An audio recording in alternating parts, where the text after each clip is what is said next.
Assalamualaikum warahmatullahi wabarakatuh. Alhamdulillahilladzi arsala rasulahu basyiran wa nadhiran wa da'iyan lillahi bi'idhnihi wa sirajan munira. Wassallallahu alaihi wa ala alihi washabihi wa man balagha risalatahu wa sallama tasliman katsira. Asyhadu an la ilaha illallah wahdahu la syarika lah wa asyhadu anna Muhammadan 'abduhu wa rasuluhu alladzi la nabiyya ba'dahu. Subhanaka la 'ilma lana illa ma 'allamtana innaka antal 'alimul hakim. Qala Allah ta'ala fi kitabil karim, a'udzu billahi minasy syaithanir rajim, wasta'inu bis-sabri was-salah wa innaha lakabiratun illa 'alal khashiyin alladzina yadhunnuna annahum rabbihim wa annahum ilaihi raji'un. Wa qala Rasulullah sallallahu alaihi wasallam, inna awwala ma yuhassabu bil 'abdi yawmal qiyamah bil 'amali shalih. Sadaqallahu wa sadaqa rasulul karim. Yang saya hormati jamaah sholat maghrib Masjid Muqarrabin sekaligus jamaah pengajian kajian rutin malam hari ini yang berbahagia dan yang saya hormati. Alhamdulillah, dalam kesempatan malam hari ini kita bisa diperjumpakan Allah kembali dalam rangka mengkaji ilmunya Allah lewat majelis ilmu dengan tema perbaiki sholatmu maka hidupmu akan diperbaiki Allah. Berbicara masalah sholat ini merupakan kewajiban kita sebagai hamba Allah. Sebab amal pertama kali nanti yang akan diperiksa oleh Allah adalah masalah sholat. Ketika sholatnya beres, maka seluruh amalan yang lainnya dianggap beres. Begitu pula ketika amalan sholat ini tidak beres, maka seluruh amalan yang lainnya juga dianggap tidak beres. Dalam hidup ini ternyata sholat ini mampu menjadikan motivasi.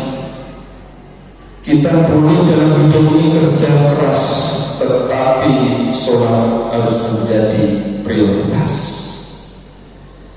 Kenapa demikian?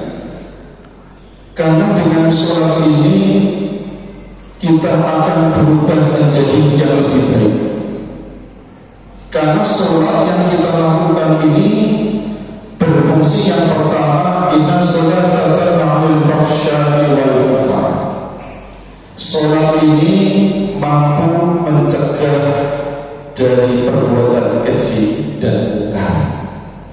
Semakin kita istiqomah dalam melaksanakan sholat, kita memperbaiki kualitas sholat maupun kuantitas sholat, maka hidup kita akan diperbaiki oleh Allah Subhanahu wa ta'ala.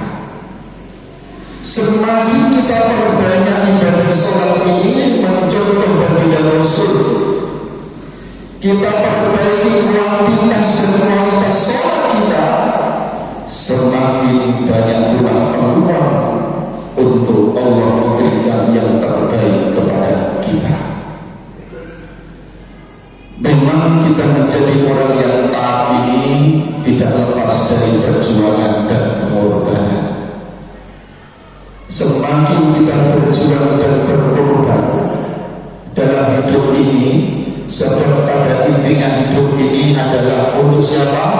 Inna sholati wa nusuki wa mahyaya wa mamati lillahi rabbil alamin. Jadi sholat kita, ibadah kita, hidup dan mati kita hanya kita persembahkan kepada Allah Subhanahu wa ta'ala.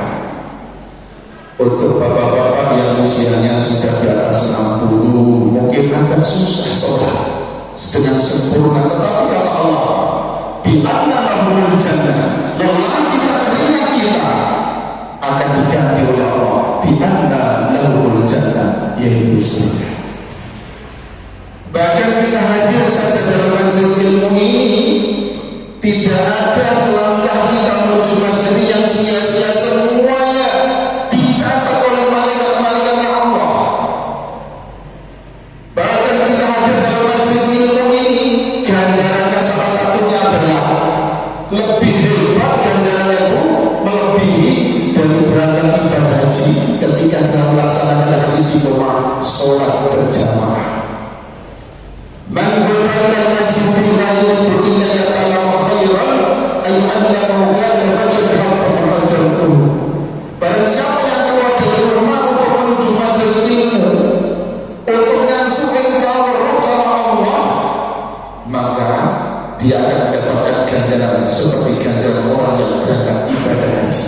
Ini diperuntukkan untuk orang-orang yang belum berangkat haji, maka dengan hadir dalam majelis ilmu karena Allah akan mendapatkan ganjaran seperti ganjaran orang yang berangkat ibadah haji. Bahkan ada salah satu sahabat Rasulullah bertanya kepada Rasulullah, ya Rasulullah, amalan kenapa ini ganjaran-ganjaran ini pada dibuat oleh orang kaya ya Rasulullah? Coba dunia mereka bisa naik haji, kami tidak bisa ya Rasulullah. Mereka beribadah seperti apa yang aku lakukan, tapi mereka juga bisa ya Rasulullah. Berarti ini membuktikan bahwa Allah tidak adil. Ya, kata baginda Rasul, ketika kita ini setelah sholat istiqomah membaca Subhanallah 33, Alhamdulillah 33, Allahu Akbar, kemudian ditutup la ilaha illallah la syarika lah, lahul wal hamdu wa huwa ala kulli syai'in qadir. Maka kata baginda Rasul, ganjarannya sama seperti orang yang berangkat ibadah haji bagi orang yang belum bisa melakukan ibadah haji. Semakin kita perbaiki sholat kita, maka semakin murah nasib kita diperbaiki oleh Allah Subhanahu wa ta'ala. Contoh di dalam Quran surat Al-Baqarah ayat 153, Allah mengatakan kita a'udzu billahi minasyaitonir rajim, ya ayyuhalladzina amanu ista'inu bis-sabri was-salah innallaha ma'as-sabirin. Wahai orang-orang yang beriman, ini seruan kepada orang yang beriman, jadikan sabar dan sholat sebagai petunjuk penolong. Minta tolonglah kamu kepada Allah dengan jalan sabar dan sholat. Kita panjenengan, ketika panjenengan dihantam dengan berbagai masalah, kira-kira dikatakan sabar itu gampang atau susah? Gampang diucapkan, tapi ternyata butuh latihan. Apalagi di tengah dikatakan sholat, misalnya kita ngamuk-ngamuk harus sabar. Kenapa? Innallaha ma'as-sabirin. Sesungguhnya Allah bersama orang-orang yang sabar. Semakin kita mampu mengendalikan diri kita, mampu menjadikan sholat sebagai penolong kita. Saya yakin orang-orang yang hebat itu rata-rata orang yang istiqomah sholatnya dijaga, bukan sekedar sholat, tapi dia menegakkan sholat. Makanya orang dulu itu biasanya orang yang betul-betul ini punya sesuatu yang lebih, tirakatnya kuat, pikirnya juga kuat. Saya yakin orang-orang di antara kita, kalau kita pikir kita kuat, Sebab sholat ini juga bagian dari doa. Semakin kita berbanyak doa, berinteraksi dengan Allah, maka motivasi dalam hidup kita ini akan berubah lebih baik daripada sebelumnya. Semakin kita ini menjadikan sholat ini mampu menjadikan diri kita lebih baik daripada sebelumnya, sesuai dengan tadi pesan awal, sholat ini mampu mencegah dari pelaku perbuatan keji dan mungkar, sehingga tentunya ketika kita mau berbuat kezaliman, kejahatan, kira-kira malu apa enggak dengan sholat kita. Nah, jadi secara tidak langsung sholat ini ternyata mampu mengawasi diri kita sendiri. Dengan sholat ini kita lebih berhati-hati, dan dengan sholat ini kita lebih mampu menjadi orang yang mawas diri. Makanya perbaiki sholatmu, maka Allah akan memperbaiki hidupmu. Sebab dengan sholat ini secara tidak langsung kita akan berubah untuk mampu menjadi yang lebih baik. Karena perubahan ini bukan karena kun fayakunnya Allah, tapi juga salah satunya karena perubahan dari diri kita sendiri. Makanya Allah katakan, innallaha la yughayyiru ma biqaumin hatta yughayyiru ma bi anfusihim. Sesungguhnya Allah tidak akan bakal merubah nasib manusia kalau manusia tidak pernah merubah dirinya sendiri. Dan perubahan awal itu diawali dari sholat atau dengan doa. Semakin panjangnya doa, Allah semakin cinta, semakin senang. Justru sebaliknya, orang yang tidak berdoa, tidak sholat, itu membuktikan bahwa dia tidak butuh sama Allah. Dia sama artinya dia sombong. Bila kalau dengan gizi perawan ini dipakai Allah bahwa umure kata rezeki ini baru kayak ngaji silaturahmi ini mugi-mugi sebagai mau sehingga dari penyakit timbul cepat dan waras, sehingga ada utang cepat sakitnya utangi, lalu mugi-mugi sing disawuri betul terima duit kabeh. Ini makna dari hakikat doa. Sholat itu ya seperti itu. Jadi sholat ini mampu memberikan motivasi dalam hidup kita ini, spirit sosial, sehingga orang yang sholatnya benar, maka hidupnya akan penuh dengan kemudahan. Sebab ketika kita interaksi dengan Allah secara tidak langsung, itu seperti kita komunikasi. Di dalam tubuh kita ini ada namanya otak di bawah sadar. Ketika kita yakini seyakin-yakinnya, apalagi dalam diskusi Allah mengatakan bahwa Allah itu berada dalam persangkaan hambanya. Kalau panjenengan ini punya sebuah harapan dalam pikiran, sebenarnya itu tidak terjadi pada Yesus. Takdir kita seperti apa? Sebenarnya secara tidak langsung persis seperti apa yang kita pikirkan saat ini. Makanya dalam sebuah doa ini kita tidak boleh main-main. Coba kita ingat ketika baginda Nabi Allah SAW berdoa, doanya apa? Minta apa? Kata Nabi Sulaiman, minta kekuasaan. Dalam Quran surat ayat 35,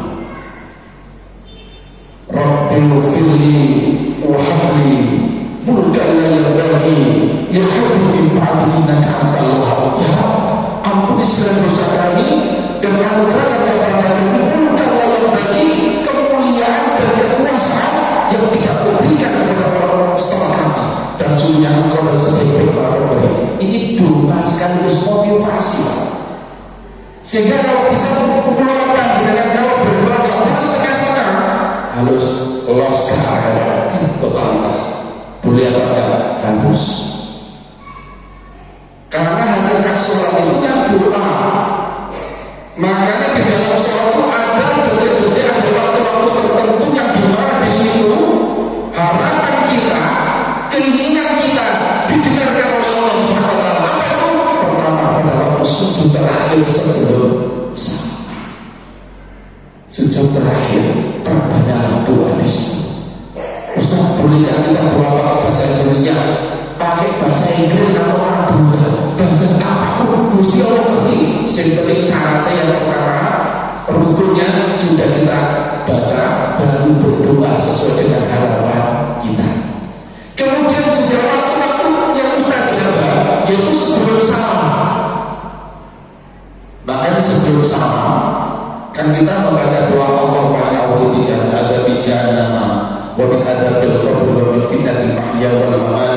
wa min syarri fitnatil masiihid dajjal, atau membaca doa Rabbana atina fid dunya hasanah wa fil akhirati hasanah wa qina adzabannar.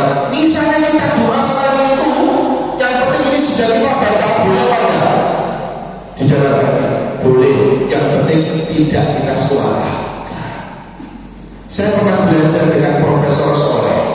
Pernah dengar pengobatan dengan Soleh? Pernah dengar dulu?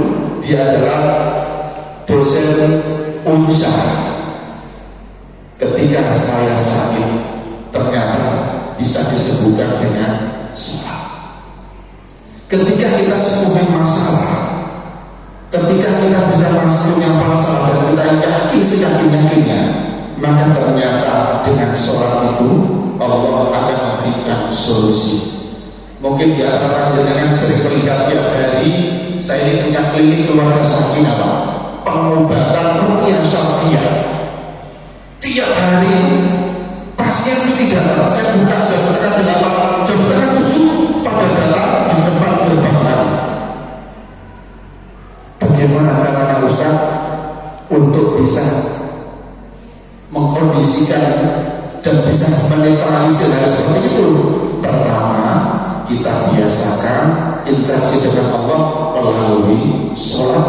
Coba mengulang panjenengan dengan hadirnya diberi Al-Quran oleh Allah, firman-Nya Allah itu secara tidak langsung mengulang panjenengan ini diminta untuk menjadi dokter, minimal dokter untuk diri kita dan keluarga.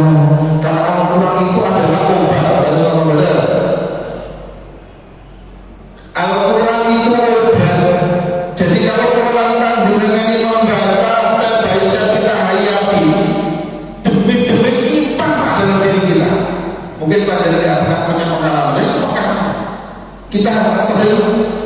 Kemarin kita juga kedatangan tamu dari Tangerang, Jakarta, ada juga dari Pasar Senen. Jadi luar biasa. Dan besok ini kebetulan saya ini kan menjadi pengacara sekarang, pengangguran banyak acara.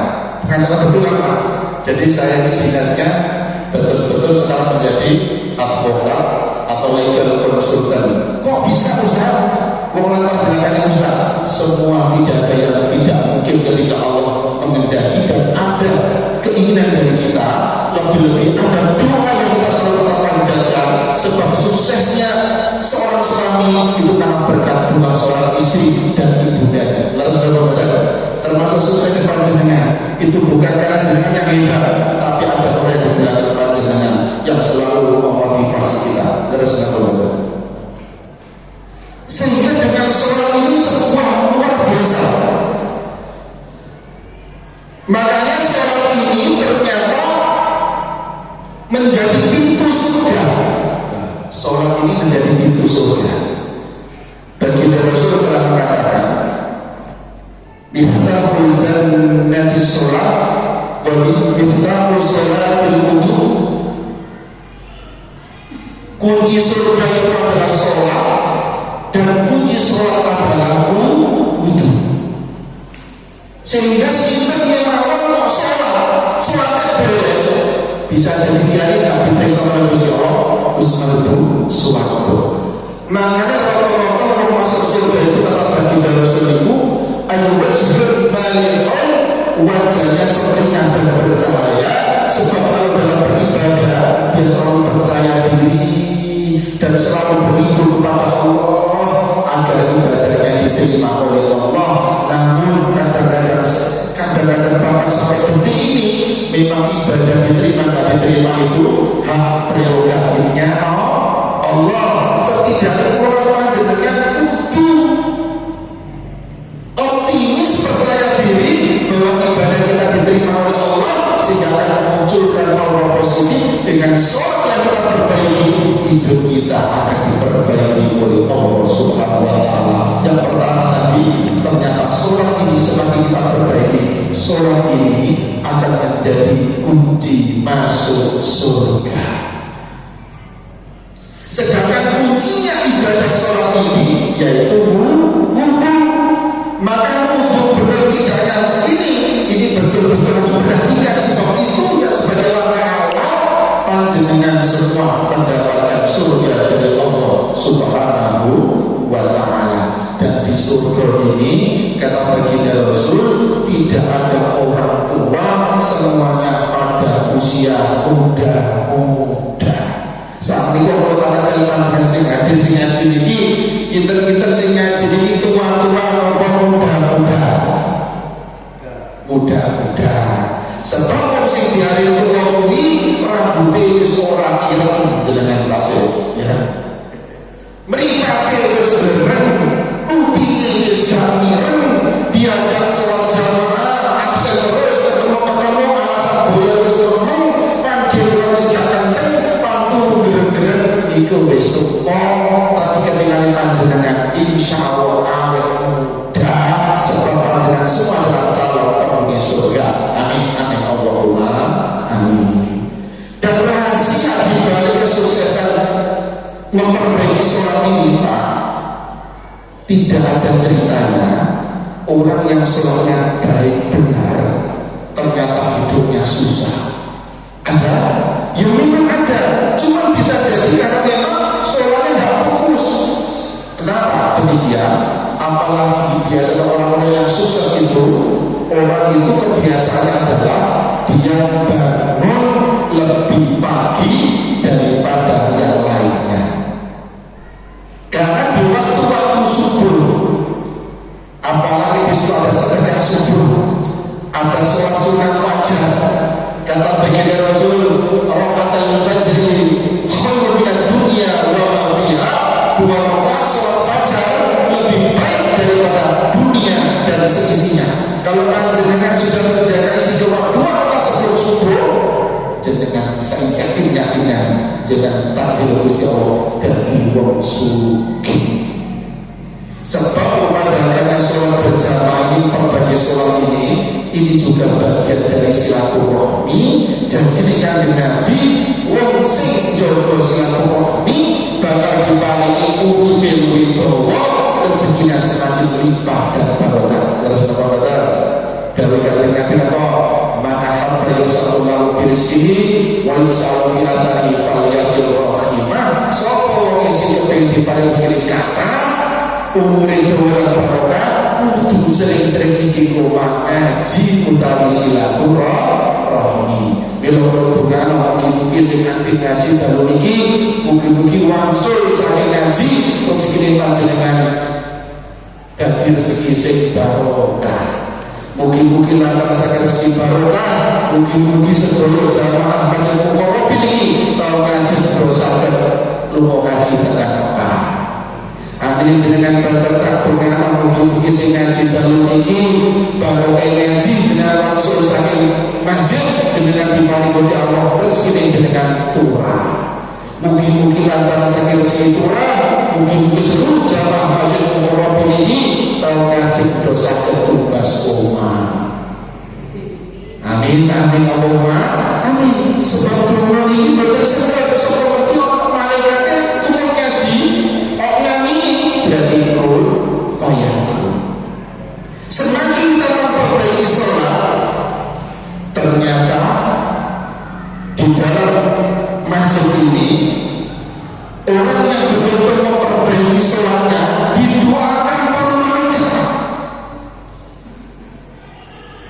Termasuk kita di dalam majelis ini secara tidak langsung orang panjenengan betul sebenarnya di dalam malaikat itu Gusti Allah diutus kepada sedaya kayak kapsen. Sebab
urip niki nuwun sewu kalau kula panjenengan pun ansal magfirane Gusti Allah lan ansal rahmati Gusti Allah. Rahmat itu padha karo cinta.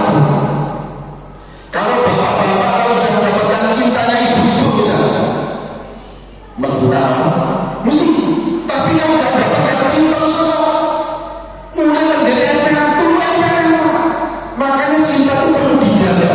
Tapi kalau panjenengan kalau dapat rahmat Gusti Allah berarti surga secara tidak langsung itu adalah hak yang akan Allah berikan kepada kula panjenengan sedaya. Sehingga orang yang memperbaiki hidupnya ini akan diperbaiki hidupnya oleh Allah Ta'ala. Sekarang pertanyaannya, bagaimana apa maksud memperbaiki sholat itu? Memperbaiki sholat itu maksudnya adalah kita memperbaiki kualitas sholat. Sholat ini bukan hanya sekedar rutinitas, bukan sekedar kewajiban, tapi kita mampu menjadikan sholat itu bagian dengan interaksi kita dengan Allah Subhanahu wa Ta'ala. Ketika takbir Allah, sehingga kita beranggapan semua kecil hanya Allah yang Maha Besar. Pernah terjadi pada seorang baginda Rasul ketika di zaman itu terjadi peperangan.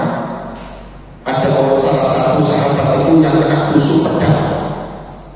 Dia masih hidup, tetapi beliaunya minta supaya pedang itu dicabut pada saat beliaunya sedang sholat. Sehingga dengan sholat ini sebenarnya kita ini sesuatu yang spiritual. Jadi kadang-kadang ini ada sesuatu yang memang betul-betul yang taruhnya kita dengan Allah Ta'ala. Sebab kita komunikasi bebas ketika sholat itu. Kita mendoakan orang-orang yang kita cintai, orang tua kita misalnya. Ketika kita rajin mendoakan orang tua kita, saya yakin-yakinnya kita ini akan didoakan oleh anak-anak kita. Kalau kita ini rajin memberikan sedekah, rajin memberikan sesuatu kepada orang tua kita, saya yakin-yakinnya anak kita kelak akan berbuat sedemikian sesuai apa yang kita lakukan. Betul apa betul? Terus yang Nabi biru abahukum tabiru abnaukum, berbaktilah kamu kepada orang tuamu, niscaya anak-anakmu akan berbakti kepadamu. Makanya semakin orang itu berhati-hati dalam sholat, semakin dia tenang dalam sholat, maka kata Allah, qad'afna al-mu'minun alladzina hum fi sholatihim khashi'un. Sungguh beruntunglah orang-orang mukmin. Siapa yang beruntung itu? Orang yang sungguh memperbaiki sholatnya. Kalau memang malam hari ini kita betul-betul baru sekian kali kita memperbaiki, mudah-mudahan dari sekian kali itu betul-betul akan menjadi sebuah perubahan dalam hidup yang lebih baik lagi. Memang kadang-kadang ini iman manusia itu al-imanu yazidu wa yanqus, kadang-kadang naik, kadang-kadang turun. Kadang-kadang sholat itu kita beribadah fokus, kadang-kadang madem mantap, kadang-kadang sholat ini ketika orang itu punya beban masalah, kira-kira kualitasnya berkurang apa tetap berkurang. Itu sifat manusia, Pak. Karena Quran panjenengan ini duduk malaikat, Quran panjenengan duduk kanjeng Nabi, Quran panjenengan duduk golongan para rasul. Kita manusia biasa, maka tentunya kita harus belajar menjadi orang istiqomah. Memang tidak gampang dan tidak mudah, perlu dipaksa, tapi lambat laun akan menjadi biasa. Kita terbiasa, kita bisa karena terbiasa. Makanya dari kanjeng Nabi, kullu ummati yadkhulunal jannata illa man aba. Setiap umatku yang istiqomah di dalam kebaikan pasti akan masuk surga. Illa man aba, kejaba wong sing Allah, wong sing ora diajak bersurga kali kanjeng Nabi. Mudah-mudahan sing hadir ini semua ini menjadi umatnya baginda Rasul, dan hari esok akan mendapatkan syafaat dari baginda Rasul Muhammad Sallallahu Alaihi Wasallam. Sebab hidup ini nuwun sewu di era globalisasi ini, ekonomi masih proses pemulihan. Kita lihat saudara-saudara kita yang di Palestina, kurang lebih korban sudah 7.000 jiwa. Maka tentunya saat ini orang perlu, kalau di Indonesia ini juga berada dalam politik ini, terus orang bisa ekonomi yang penting istiqomah dan menggali mendapatkan dari Allah Ta'ala. Terus mengatakan, jadi falsafah Jawa, orang perlu jadi multinar, orang perlu jadi usaha, orang perlu keluar-keluar, sing penting rezeki ini lancar. Sebab saat ini semakin kita kejar rezeki itu, rezeki seakan-akan akan lari. Tetapi kalau kita awali dengan sholat, kita awali dengan doa, rezeki itu akan mengejar kita. Makanya beribadah kamu untuk duniamu seakan-akan hidup selamanya, dan beribadah dirimu untuk akhiratmu seakan-akan akan mati besok pagi. Kita tidak tahu kapan kontrak ulang panjenengan ini akan berakhir. Ini semua adalah rahasia Allah Subhanahu wa Ta'ala. Makanya semakin kita ini memperbaiki kualitas sholat kita, maka hidup kita akan diperbaiki oleh Allah. Sebab baginda Rasul pernah menyampaikan, ayyul amalu habbu ilallah, amal apakah yang lebih afdal dan lebih dicintai oleh Allah? Sahabat pernah bertanya kepada Rasul. Rasul mengatakan, qala as-salatu ala waqtiha. Pertama adalah sholat tepat waktunya lebih afdal dan lebih dicintai oleh Allah Subhanahu wa Ta'ala. Dan yang kedua, dari semakin kita sholat ini, iman kita semakin kuat.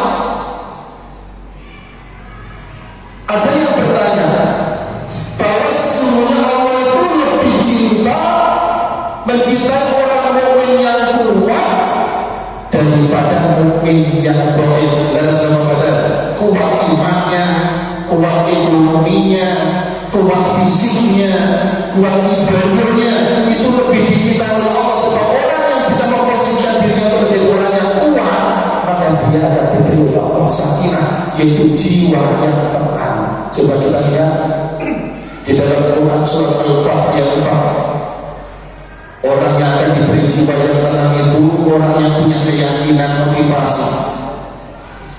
Walladzi anzala sakinah fi qulubil mu'minin, dialah Allah yang menurunkan sakinah, dialah Allah yang menurunkan ketenangan di dalam hatinya orang yang beriman.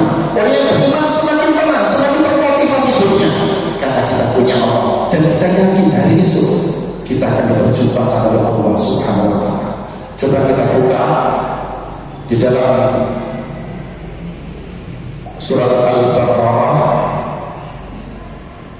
ayat 45-46, juga sama ini.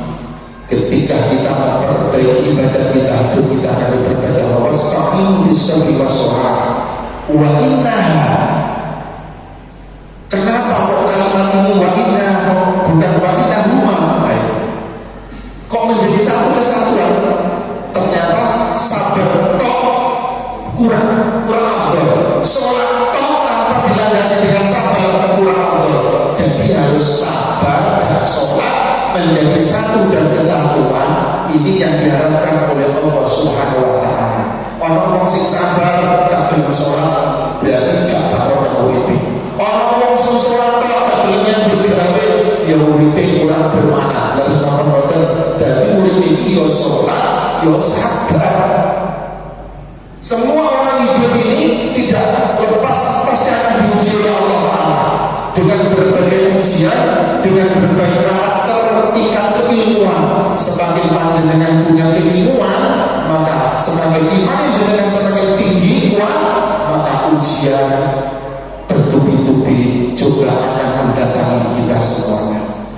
Makanya orang-orang yang betul-betul ini bisa memperbaiki sholatnya, biasanya wajahnya itu bercahaya. Panjenengan ini wajah-wajah orang-orang yang auranya positif. Kata baginda Rasul, ciri-ciri penghuni surga itu al-wajhul balighun, wajahnya seringan dan bercahaya kawan sholat. Kalau dalam bahasa Quran itu, di dalam Quran sholat Al-Fat ayat 29, min adari sujud, di dalam batu orang bekas-bekas sujud. Maka ini sebagai bukti, sebagai saksi hari esok juga akan mengadu bahwa kita bersujud di hadapan Allah Ta'ala. Apakah semuanya harus ada bekasnya? Lah, tidak. Karena bekas ini ada yang memang betul membekas, ada yang tidak membekas. Semua tergantung kadar dan keyakinannya masing-masing. Orang sing ngomong bekas kan ditutup-tutup, ya enggak.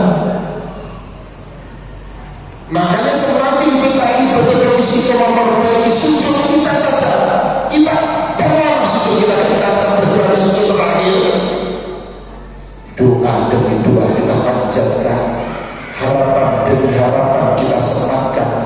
Maka disitulah Allah akan memanggil kita besok dengan kalimat di dalam Quran surah Al-Fajr, ya ayyatuhan nafsul mutmainnah, wahai jiwa-jiwa yang tenang. Siapa jiwa yang tenang? Wong sing sabar. Irji'i ila rabbika radiyatan mardiyah, kembalilah kamu ke dalam Tuhanmu dengan hati yang ridha dan ridho. Siapa mereka? Wong sing salat dan sabar. Kados panjenengan sedaya, mugi-mugi jenengan niki sing disebutkan oleh Gusti Allah, mugi-mugi kula lan panjenengan sedaya. Amin. Fadkhuli fi ibadi, masuklah kamu ke dalam, masuklah kamu dalam golongan hamba-Ku. Fadkhuli jannati, dan masuklah kamu ke dalam surgaku. Mudah-mudahan yang diseru oleh Allah ini kula panjenengan sedaya. Amin. Amin. Allahumma amin. Dari sekelumit materi ini mungkin ada yang mau ditanyakan, ada yang mau disampaikan, kami persilakan untuk tanya jawab. Masih ada waktu ya? Monggo kami persilakan.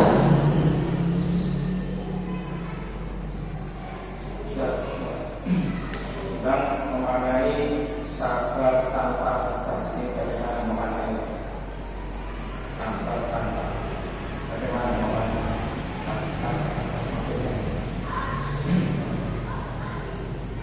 Jadi tadi yang saya sampaikan ini, sabar ini menjadi kesatuan dengan sholat.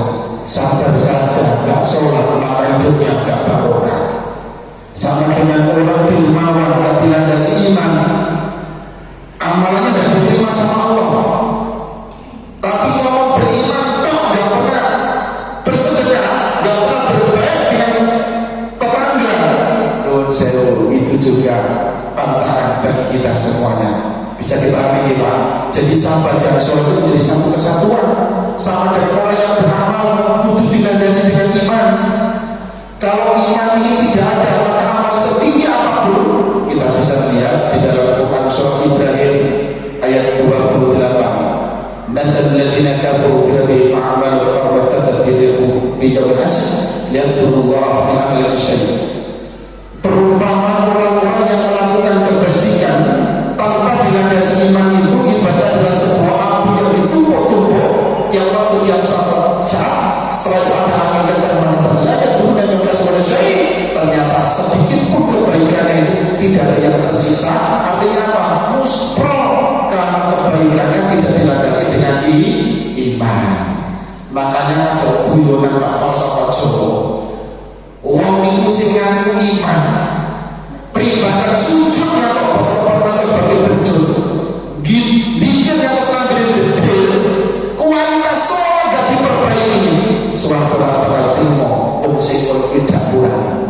Falsafah Jawa kok kuncinya itu di sholat. Semakin sholat kita perbaiki, semuanya akan ikut baik.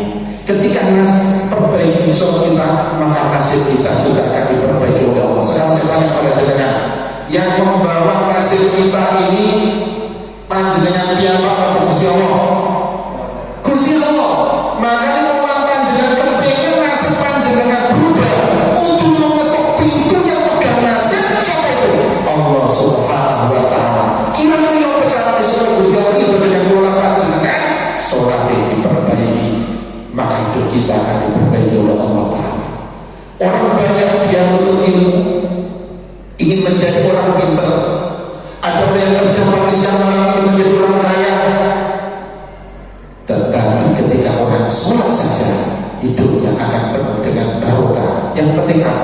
dengan sholat tadi itu akan mampu memberikan aura positif dalam kehidupan kita sehari-hari. Uang sholat itu biasanya sholat sabar, lebih dewasa, pikirannya lebih adem ketimbang wong sing berternate sholat. Lah sama baca wong sholat itu pikirannya ayam sebab wong sing sholat itu ahli pikir. Sholat itu kan bagian dari doa. Maka dari Allah itu ayyadina amanu wa tatma'innu qulubuhum bi dzikrillah ala dzikrillah tatma'innul qulub. Wong sing iman hatinya diberi tenang oleh Allah. Kenapa? Eling, yaitu ingat dengan sholat atau ingat dengan berzikir kepada Allah Ta'ala. Jadi makna sholat sendiri yaitu doa, atau yang dibaca istilah sholat itu adalah rangkaian ibadah yang diawali dengan takbiratul ihram dan diakhiri dengan salam. Itu namanya sholat.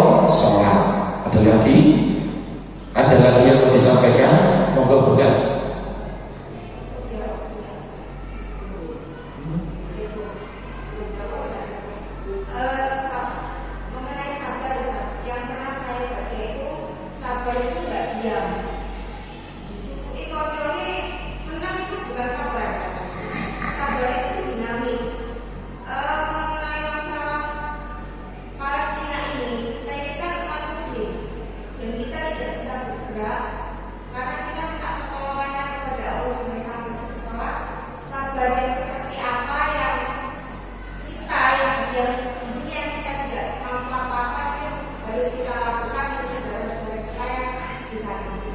Baik, apa yang disampaikan Bunda ini juga motivasi buat kita, karena memang bagaimanapun orang mukmin itu satu dengan mukmin lainnya bagikan bangunan yang saling menguatkan. Ketika yang satu runtuh, kita juga ikut runtuh. Berbicara dengan Palestina, ini adalah sebuah kejahatan yang dilakukan Israel yang begitu betul tanpa berkemanusiaan. Sampai saat ini memberikan edaran di Palestina itu sudah untuk sementara tidak ada sekolah karena murid-muridnya pada terbunuh semua. Kita kalau membaca itu menangis, kita nangis. Makanya bagi Rasul pernah mengatakan, "Man ra'a minkum munkaran falyughayyirhu bi yadihi." Barang siapa yang mengetahui kemungkaran, maka hendaklah dia mampu merubahnya dengan biyadi, dengan kekuatannya, dengan kekuasaannya. Fa'ila dari Berbisani ketika dengan kekuasaan tidak mampu, yaitu para pejabat-pejabat itu kok diam saja, hari esok akan dibutakan Allah. Presiden kita bisa tidak peduli dengan saudara-saudara kita di Palestina, maka hari esok matanya dipecah oleh Gusti Allah. Ini Quran dalam Quran surat Al-Waqiah 34-35. Ketika tidak mampu dengan biyadi failan fabilisani, maka harus mampu merubah dengan lisannya, menggelar doa atau menggalang bantuan donasi. Ini bilisani. Minimal kita ini ada sebuah sosial yang bergerak dalam diri kita. Apa yang bisa kita lakukan untuk Palestina? Memang kita sadar setidaknya kita menjadi bagian dari donatur untuk berdonasi, untuk mensuplai. Memang kita tidak bisa membantu secara langsung, tetapi minimal dengan suplai apa yang jangan lakukan itu, insya Allah akan mengurangi bebannya. Ketika dengan bilisan tidak bisa, maka hendaklah bisa merubahnya dengan doa atau dengan hati. Wadhalika tafsirul iman, yang demikian itu adalah selemah-lemahnya iman. Tidak bergerak, tidak berbuat apa-apa, hanya berdoa. Ya memang ini bisa tingkatan, tetapi ini adalah selemah-lemahnya iman.